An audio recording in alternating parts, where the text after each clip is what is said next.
Hello and welcome to British Music History. My name is Luke Edwards, and for anyone who is a fan of two-tone, the ska movement, spearheaded by bands like The Specials, The Beat and The Selector, we've got a special treat lined up for you today.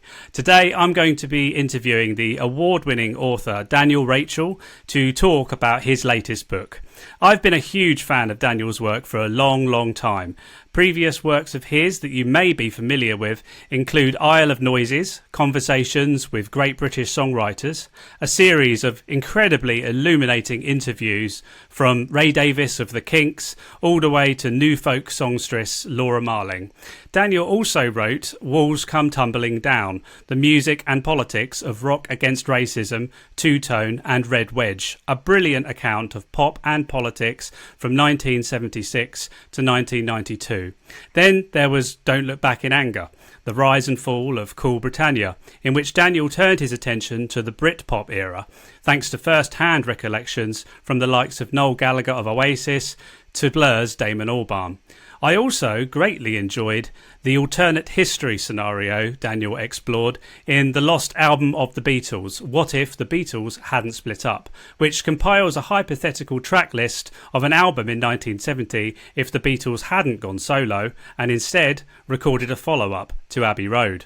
But today, Daniel's here with me to discuss his newest book, Too Much Too Young, the two-tone record story, a deep dive into Rude Boys, racism, and for what many was the soundtrack of a generation. Now, before we get the conversation underway, don't forget to like and subscribe and post your comments below to share your own memories of two-tone.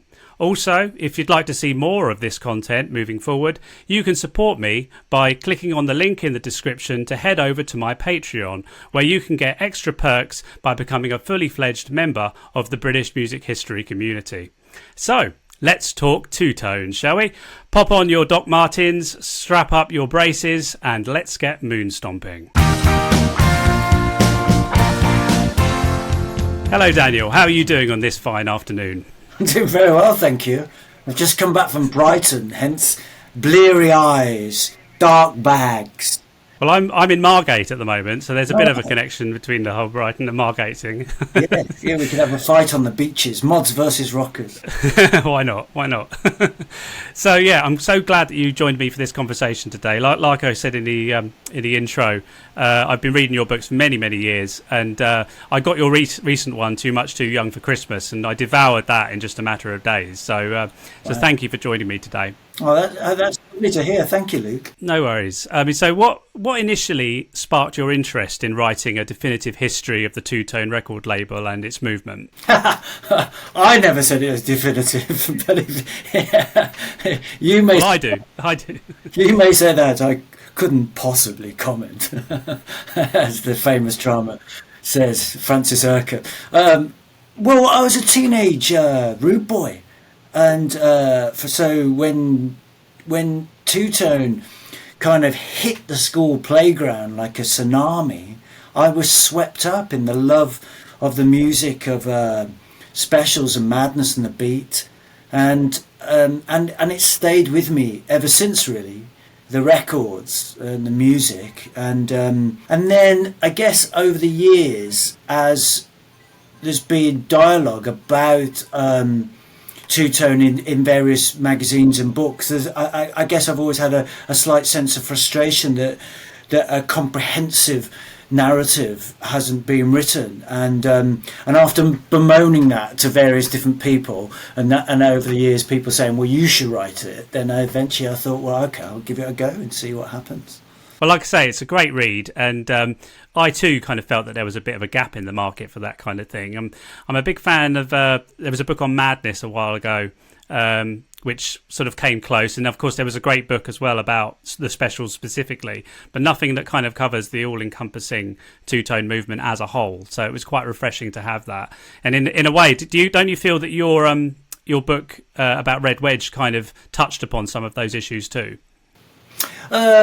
Yeah, I mean, in as much as the journey to Red Wedge starts in Rock Against Racism, and to get from there to Red Wedge, then you go through two-tone, and the element in rock in Walls Come Tumbling Down of two-tone was more like a vignette, really, a novella, and only dealt with the politics of two-tone as a connecting political force. And I think the extremes of Rock Against Racism and Red Wedge that really fascinated me was that in the mid 70s to early 80s, rock and roll tried to influence society outside of the establishment, outside of Parliament, whereas Red Wedge stands as the only kind of movement as such that tried to influence it from within and tried to affect change through the statute book. And I think that was absolutely fascinating. And two-tone musicians have a foot in both camps. So how did you go about researching and gathering information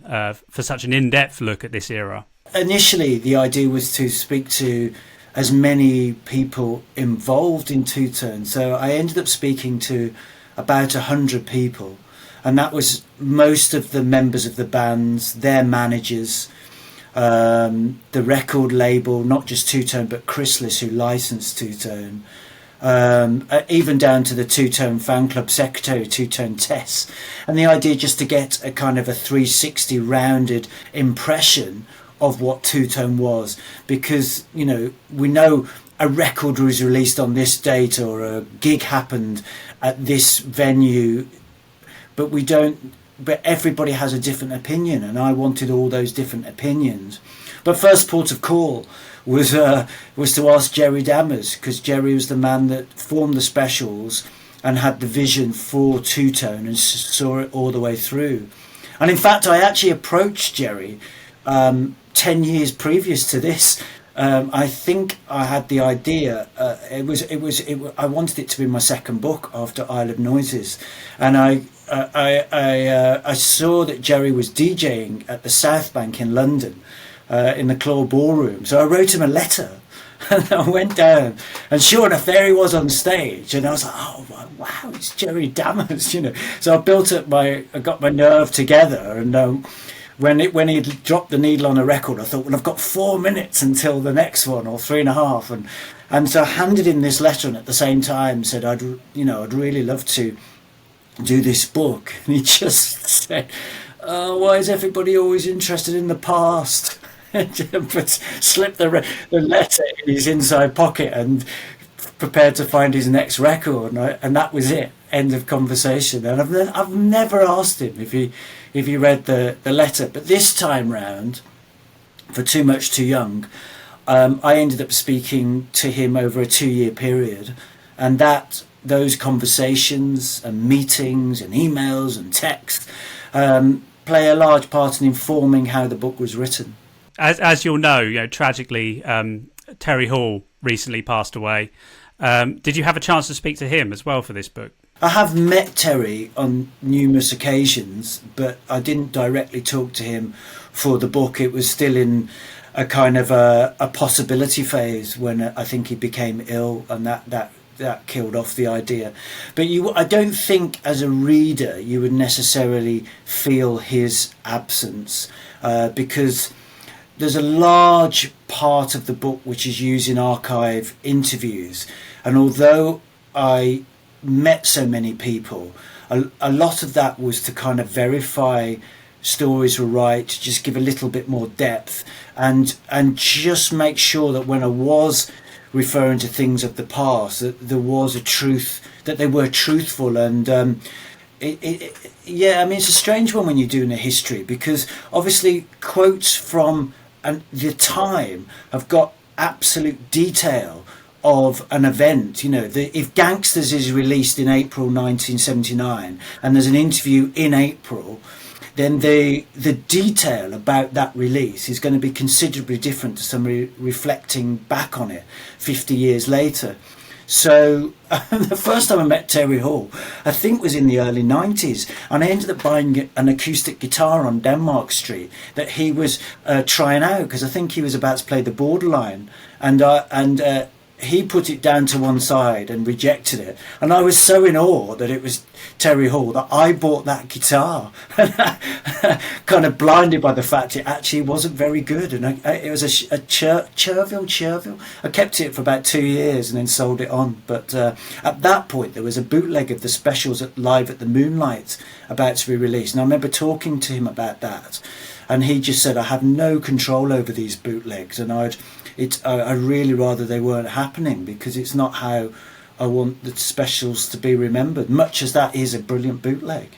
I can't say I've heard many of the bootlegs, admittedly. I mean, I'm mostly a fan of like their recorded output. I am a fan of Dance Craze, you know, and yes. I've often said, you know, when there's those kind of hypothetical discussions about if you could get a time machine and go back in time, what gig would you go to?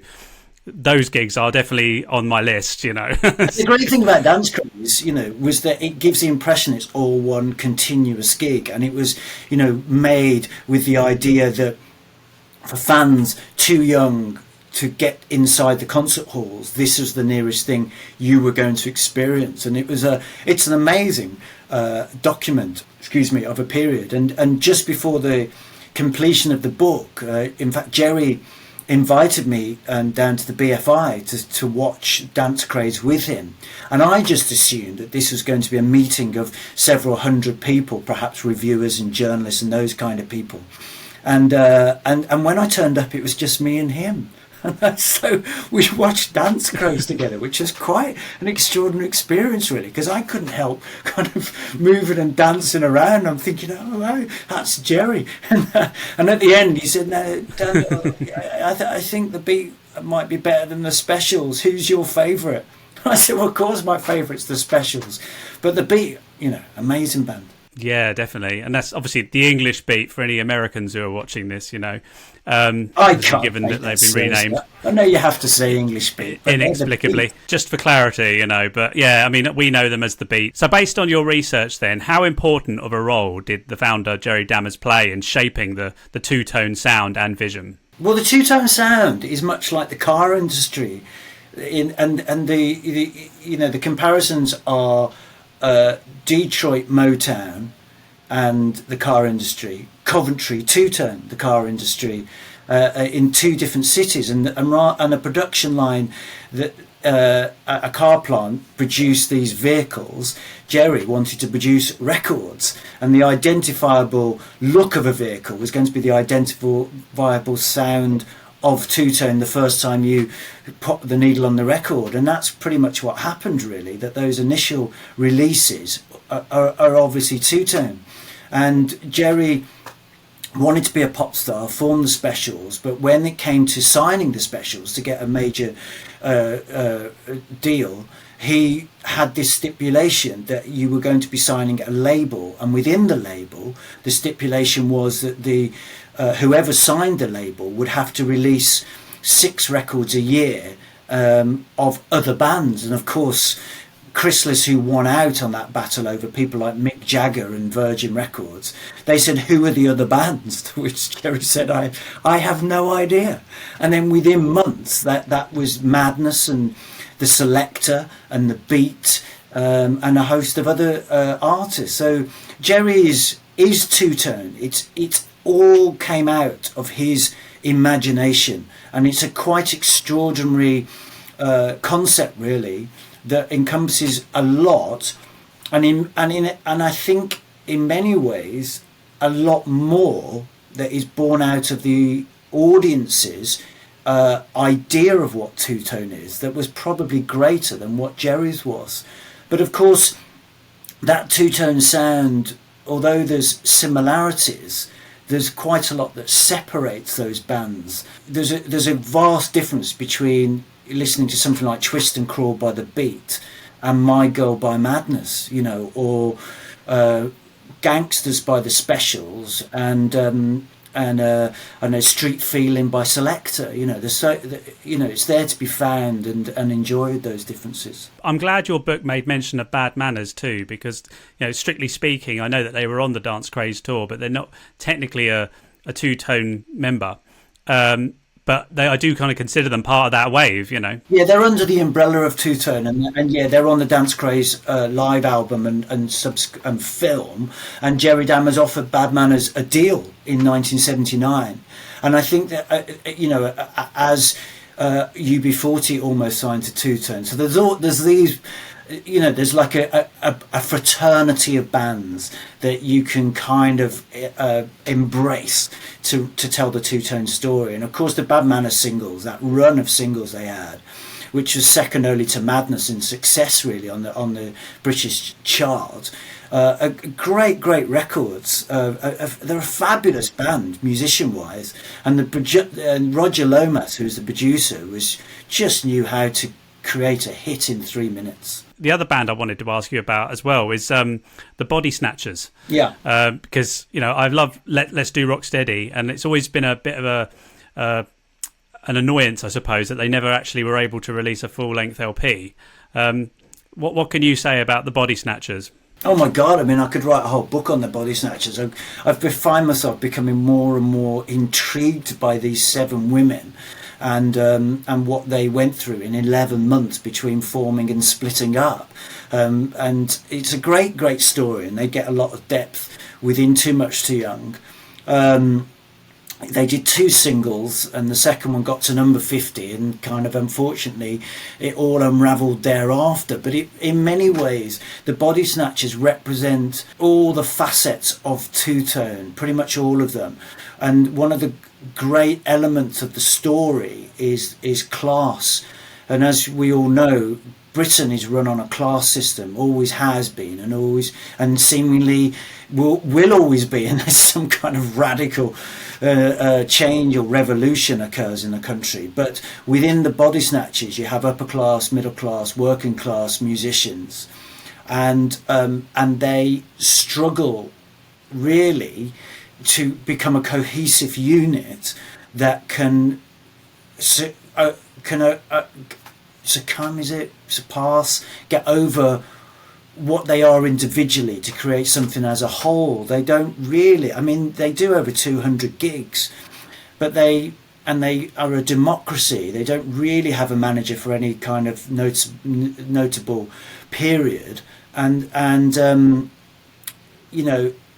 there's a divergence of views as to how they might progress, what's the best things to be doing at given moments, whether to record an album, who to record singles with, do we even stay with Two Tone, but it's a great story, and I hope, and they predominantly did rocksteady going into reggae as a style of music, and within that set they had one of the most extraordinary songs that I think any band has ever performed, which was The Boiler, which was a jaunty kind of 12-bar song that had a spoken word piece by Rhoda Dakar, the lead singer, over the top. And you could be dancing away to it. I've heard a lot of bootlegs of the Body Snatchers doing this. And then suddenly the music drops out, and what you realise is you've been listening to an account of male violence that ends in a rape, and for the last minute of the song, Rhoda screams the pain for women and of being raped, and it's excruciating to listen to, and it's also extraordinary that they were doing that within their set. And moreover, that when the band split and Rhoda Dakar was invited by Jerry Dammers to join the Specials, that the Specials incorporated The Boiler into their set. At that point, they were a number 1 band with Ghost Town. And so they would be playing Ghost Town and playing The Boiler. And, I can't imagine Ed Sheeran or Radiohead or Arctic Monkeys or a band today, playing their number 1 single and then doing a spoken word piece about male violence. I mean, it's extraordinarily brave. And also, you may remember that the Boiler is the next release on Two Tone after Ghost Town. Yeah, and there's so many revolutionary singles that came out of the Two Tone record label. It's quite astonishing when you've got them on a playlist in particular. You can really get a sense that, although these are very different bands with very different visions of what to do, somehow it all kind of gels into some kind of glorious, menagerie of lots of creative ideas and everything, and that record in particular that you spotlighted, The Boiler, I mean, that is a favourite of mine. I think that's one of the most important really of its era, and certainly the fact that Rhoda Dakar was involved, a lot of women as part of Two Tone. I'd like to spotlight Pauline Black, for example, from the Selector. I've not prepared a question about her, but I would like to ask your feelings on that and how your book expresses this, because obviously she wrote the foreword to your book. Yeah. I think she's one of the unsung British front women in British history. I mean, what's your take on Pauline Black? I think Pauline's a wonderful person, and I admire her greatly. For what she did. I think her story, which she so eloquently writes in her own book, Black by Design, this journey of somebody who's been adopted and later will discover her family heritage, her Jewish cultural background, somebody's mixed race who's in need of an identity that she can claim as her own, which she finds within the band The Selector. I think is not only a journey for Pauline, it was a journey for many people in the audience. And I think her, the fact I believe that Pauline invented the rude girl and probably gave something incredible to women in audiences who wanted an identity that was separate from how they'd been brought up by their parents. And there was Pauline Black, who had a very powerful voice and was so confident on stage as somebody who previously, and only literally months before, had been playing acoustic guitar solo in folk clubs, playing Sandy Denny and Joan Armatrading songs. And that leap to fronting a rock band is quite extraordinary, really, and vocally. That's quite something, to go from folk and behind an acoustic guitar to rock and just holding a microphone. Yeah, I think Pauline's brilliant. Yeah, and she had to inhabit the songwriting of Neil Davies, who was the key songwriter of the Selector and wrote all the hits and the first four Selector singles. Great songwriter. But many of those songs weren't written with the intention that Pauline would sing them. Neil was singing them before her, and then even The Whisper, the fourth one, was written before the Selector formed. But somehow it worked and gelled, and they were an exciting band, the Selector, but they didn't have troubles within. Yeah, we'll come on to that, because I've prepared a question about that we'll come on to. But just to dial back, to the origins of two-tone and things, how did the two-tone movement influence or intersect with the punk rock scene happening around the same time? Well, I think that there's often a temptation to want to believe that two-tone is just a speeded-up version of 60s Jamaican music. And the mistake would be to discount the influence of rock in the intervening years, of disco, but primarily punk. And you really, punk is what Nikki Summers was excited by, that made her want to form the Body Snatchers. And it's also the key element in the specials, coming from what Terry Hall's approach to vocals was, and to what Roddy Radiation's approach to guitar playing was. And you don't feel punk as much, I don't think, in the Selector, but you certainly feel it in the beat. Rankin Roger was the first Birmingham punk, where I'm from, Birmingham, and that's quite something, that a black man was a punk, because I think the majority of punks were white. So that was pretty amazing, really. And then there's then on a broader scale, then the idea of the do it yourself ethic of the Buzzcocks, just put out your own single, as they did with Spiral Scratch EP. I think that had quite an influence on Jerry Dammers to say, well, we could cut our own single if only we could record it, which eventually they do. And Gangsters, coupled with an instrumental track by a fictitious group called The Selector, is the flip side. And that was a do-it-yourself record. And I think there's a general attitude that is throughout two-tone, which is that of being something alternative to the mainstream record industry. And I think that was born out of a punk ideal. So obviously Two Tone was about more than the music as well, with obviously its own associated fashion, the distinctive look of its album covers and the like, as well as the fact that it made a stand for multiculturalism and against racism. Why do you think that Two Tone's message of racial unity and speaking out against injustice resonated so powerfully, especially with British youth at that time? Because the songs were brilliant. You had great musicians, great songwriters who had a skill in making 3-minute singles, and then enough material to warrant really strong albums. The albums made you dance, and if you're singing along and dancing to a record, and then you're getting off on the look of a band, so you want to, as a young person, replicate and dress in the same way, and when you've done the dancing and singing and you've worn the natty threads, and you may even start kind of listening to some of the lyrics.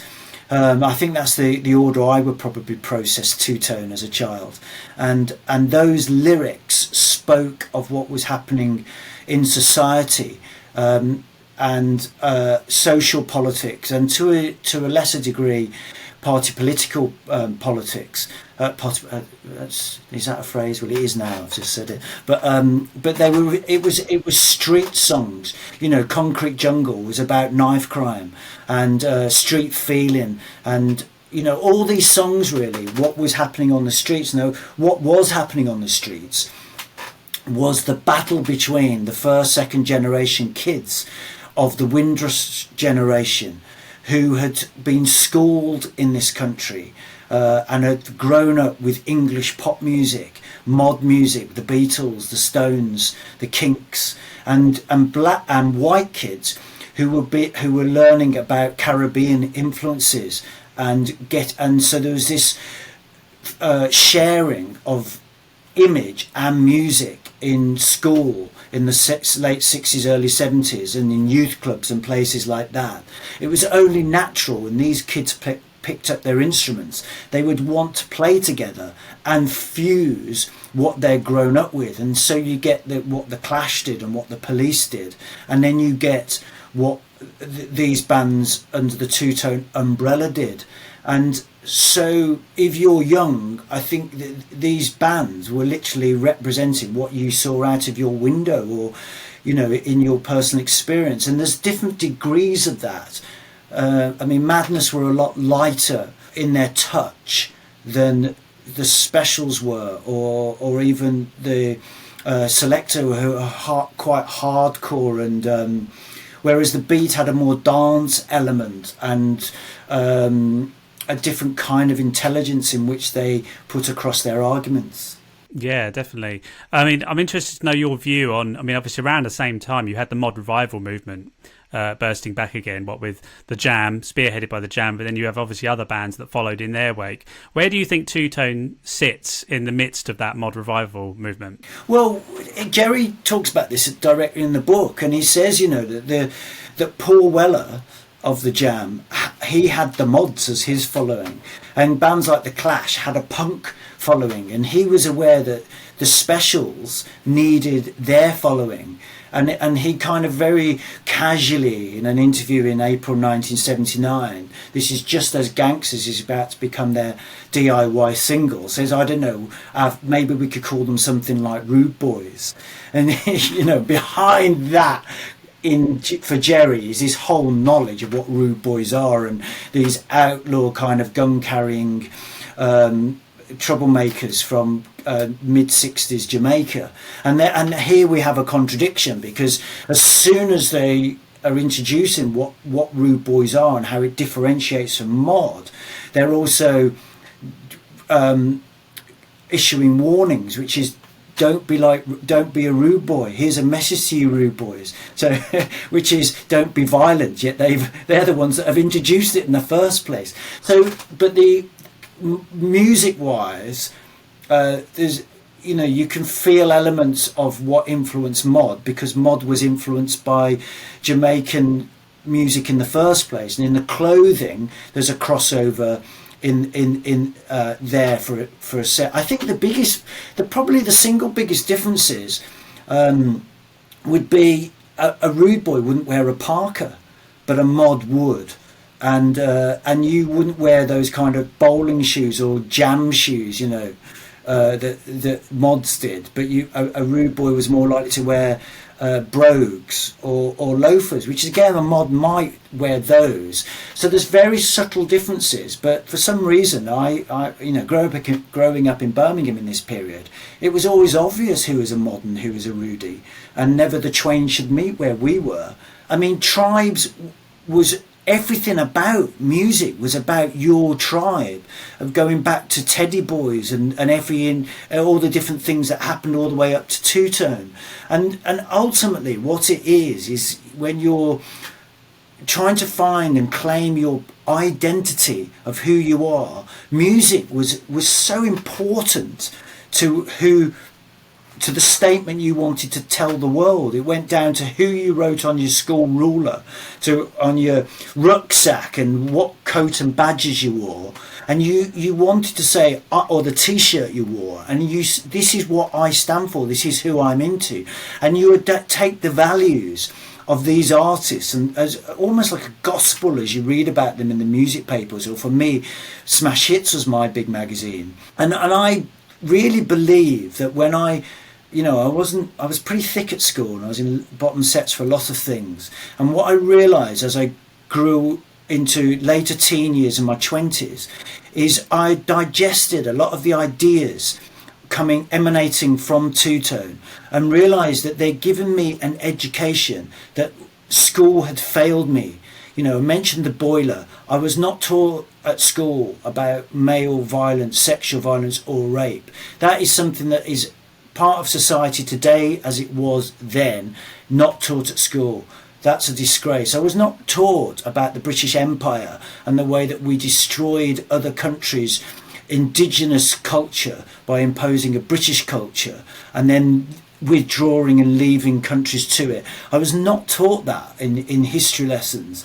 I was not taught about apartheid in South Africa, and I was not taught who was Nelson Mandela. The Special AKA taught me that and put on the back of my record a history of the African National Congress, and it told me that Nelson Mandela was far from a terrorist, but I was told she was a terrorist by Margaret Thatcher, and so it goes on, that the lessons that these records provided for me, or a way of viewing society, was something that printed itself onto me and gave me a view that had been taught to me in a joyous way, because I've been taught it by dancing and singing along, and what a great way to conduct a lesson. To infiltrate the mind of a young Brummie. I think music is definitely the best way to do it, and like I say, your previous book kind of touched upon that as well, the idea of pop and politics and how it can coexist. I'd like to kind of explore the Nelson Mandela angle now that you've mentioned it. So in 1984, the Specials, which was still led by Jerry Dammers at that point, but by going by the name The Special AKA instead, released that single, Free Nelson Mandela. Can I ask you to share some insight into this particular song, its backstory and the role that it may have played really in helping to stand against apartheid in South Africa? I mean, I think the key to that song is that Jerry was writing an instrumental track with a very upbeat late 60s soul feel, and then he was he heard about this convention at Ali Pali in North London about Nelson Mandela and the Artists Against Apartheid and what was happening in South Africa, and he used that knowledge to write lyrics into this upbeat song. And like Jerry says, that had it been the other way round, he would have probably taken an acoustic guitar and written something quite downbeat and more musically appropriate to somebody who's been imprisoned at that point for near on 21 years. I mean, so you get this incredible fusion of melody, quite simple didactic lyrics explaining who he is, who Nelson Mandela is, and then the chorus of "Free Nelson Mandela," and that charted well. And then Jerry then went on to do an extraordinary concert on Clapham Common as a protest against apartheid in South Africa, and it attracted 250,000 people.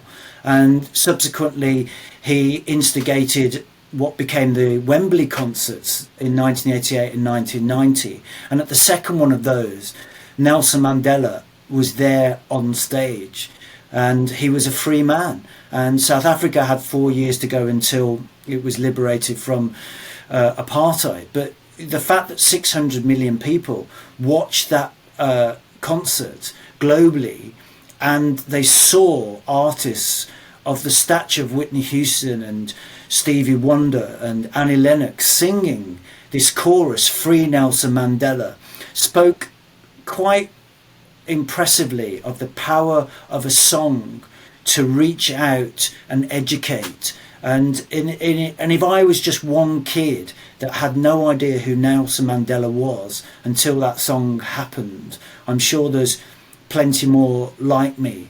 And so, I mean, it's an extraordinary achievement, and it was a two-tone single.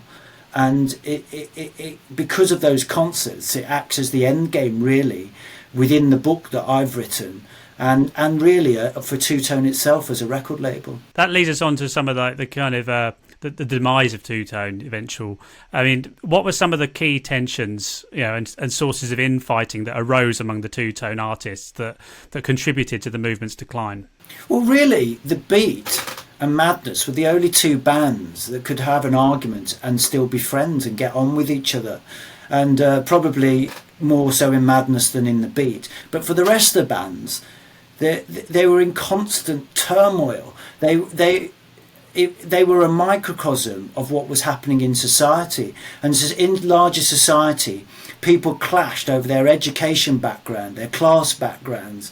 They clash over who has wealth and who doesn't have wealth, who's into drugs, who isn't into drugs, and all of those things happened within the bands, the Selector, the Body Snatchers, the Specials, and caused physical violence at all stages of those bands. It's quite extraordinary that they managed to continue to make great records and put on tours and have all this kind of anger and angst within them. But ultimately, it was the fuse had been lit, and there was only ever going to be an explosion, and it kind of came spectacularly. And so, they just implode, these bands. And Ghost Town talks about bands won't play no more. And because they won't, they can't stop fighting, and there's also all the fighting that's happening in the audience that's spilling onto the stage. Madness threatened to split up if the fighting in the audience doesn't stop. I mean, but I think really it was trying to bring in. Each of these bands have got 7 members who barely know each other. And they're all trying to make all these disparate elements come together and be cohesive, and it can't last. But I think those tensions and energies, from what I can feel from what I'm told, really I think is what ignites the music. And if you didn't have those relationships inherent within the band, you wouldn't have the kind of tension that makes those records so brilliant, really, and individualistic. Yeah, totally. Yeah, definitely. I mean, are there we're coming to the end of my questions now. Are there any great untold stories or anecdotes from your research that for some reason didn't make it into the book?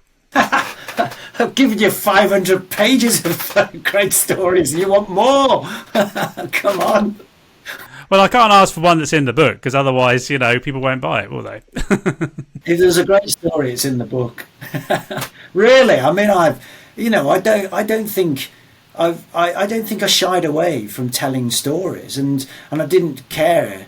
I cared deeply, but I'm not concerned about contradictions of one person saying this and another person saying that, or something that might make two-tone look bad or people within two-tone look bad.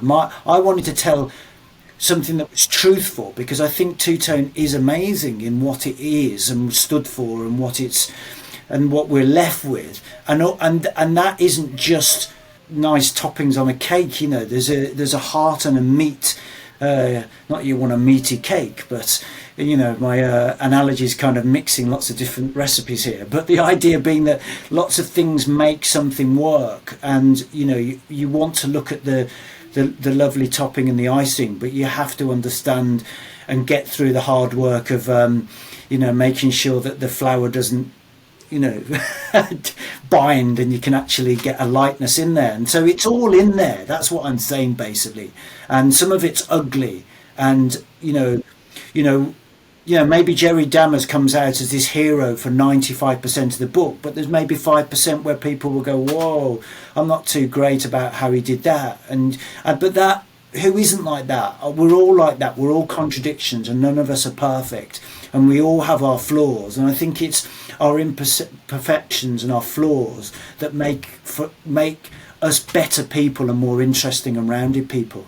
Well, let's reframe the question slightly then. What's your personal favourite story from the book, without giving too much away that will dissuade people from reading many of the other stories that are in there? You know, I'm interested to know what you discovered while researching this book that you thought, wow, that's a hell of a discovery. Shoot myself in the foot. Nobody knows who the Friday Club are, really, as the penultimate release on Two-Tone.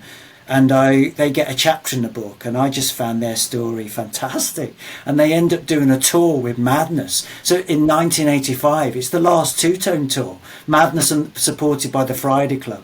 And Lee Thompson ends up under the desk while Friday Club are on stage with a microphone, kind of speaking very quietly, so only the members of the band on stage can hear through the monitors.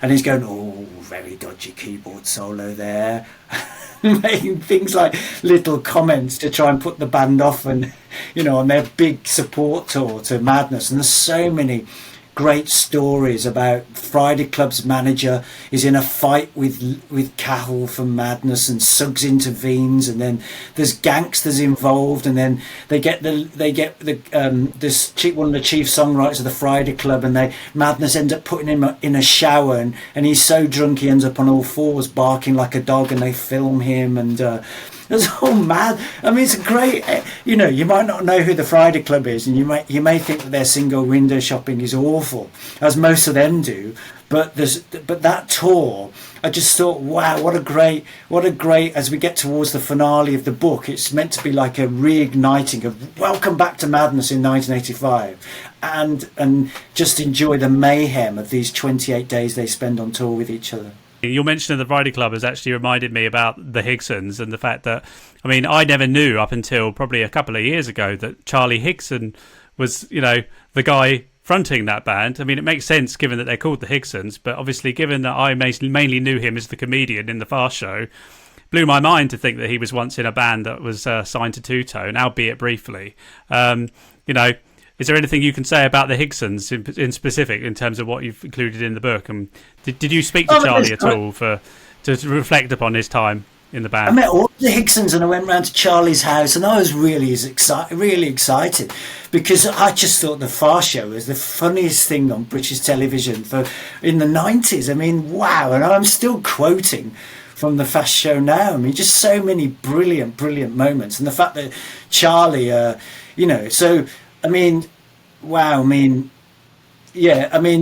so it was brilliant hearing their stories, and and there was that great connection that in 1981 Terry Hall had said that his favourite song of the year was I Don't Want to Live With Monkeys, which was the Higsons single, and Jerry said that the Higsons are the best band that year. And then the Higsons travel from Norwich on the east coast of England all the way down to Bristol for this gig, turn up in the south, and there's no gig, and they go to a party, and by coincidence Jerry Dammers is at the party, and the drummer just says to Jerry, why don't you produce our next single? And Jerry says, okay. And so he does. And he produces the first two-tone Higson single, and they do two. And Charlie Higson talks very openly about his insecurity about being a lead singer, and he gets a lot of stick from the British music press and also from within his own band about the kind of style singer he was. But I thought they made some great records, the Higsons, and then the multi-talented Terry Edwards in the band. He says that, had things been different, then the Curse of the Higsons would have been a two-tone album, and that's a nice little thought. So we're reaching the end of my last question now, and it's a big one. What kind of lasting musical and cultural legacy did two-tone ultimately have in the UK and beyond? No, nothing. Not such a big question then. I don't really, because what I'm tempted to say is that obviously a lot of the third wave ska bands from America in the 90s do cite the Specials quite a lot as an influence. I don't write about it in the book. I mean, I end when Two-Tone as a record label ended in 1986. But you're right. I mean, there was the third wave of ska in the States, which is a direct influence of what happened with Two-Tone, for sure. And the records, I think, is the greatest legacy. The Dance Craze film is a wonderful legacy. I mean, you could, if you want to, say to see black and white people in bands today means nothing to anybody because we see it everywhere, and that wasn't the case when the Specials formed, even though there'd been precedents before them on both continents. But did Two-Tone play a part in that? I don't know. Two-Tone stood for anti-sexism. I don't think, I'm not sure I can see anything that resonates from the Two-Tone days to now, except for the fact that you have people like Pauline Black who are still with us, and maybe they were kicking down a door that still needs kicking in a bit further. I think it's very difficult to tangibly say this is what Two-Tone achieved. You could obviously say the Nelson Mandela concerts was a major thing, and you could point to Madness just ramming venues still today, or the reformed Fun Boy Specials doing stuff, and Dave Wakeling's Beat and the Selector playing at Wembley Stadium recently supporting Blur. They're still with us, but ultimately for me it's just there's a lot of strong, incredible records that typify a period, and some songs that even go beyond belonging to the period and feel like they just belong to the canon of rock and roll. Yeah, I think Ghost Town is one of those most socially important songs of that era, and possibly of all time, actually. Given the context, the social context of post-Thatcherite Britain, and when that surfaced, that song, I think that even today, I think that's one that you could possibly say is one of the most important British records ever made. It's a magnificent record. It's the Specials going back to what they were as the Coventry Automatics, which is a reggae band, essentially, with a kind of a punk influence. And, it was based on riots that happened in 1980 in Bristol, and when the Specials were touring on the More Specials touring, what Jerry was seeing in places like Liverpool and Glasgow, and the poverty and the beginnings of the deindustrialisation of the UK, and this transition from Britain, post-war Britain, to what we are now, which is a culture that is obsessed by the economics of our country. And Ghost Town was also about, as I said earlier, about the Specials themselves splitting up. Every song Jerry ever wrote or has written it comes from him first, and then becomes and expands. The band expands to global kind of commentary, and it's wonderfully executed by the members of the band.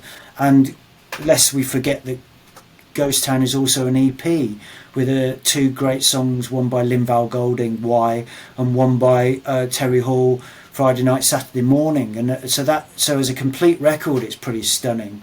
But yeah, I mean, it's the fact that when Ghost Town was at number one, there were more than 30 cities across the UK rioting against the police and against the state and against oppression, and this song was at the top of the charts, kind of symbolically representing a dispossessed, a disenfranchised, is quite extraordinary. And even on top of the pops, Jerry Dammers had Rhoda Dakar on there, so there's a woman on stage even though she doesn't sing on the record.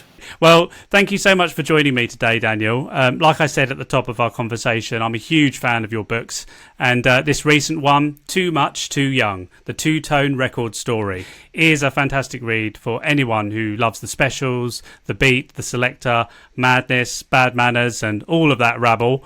And if you want to get a greater understanding of two-tone's anti-racist principles, the fashion of the time, and all the values that they stood for, I strongly urge anyone who has enjoyed this interview to click on the link in the description and buy this book.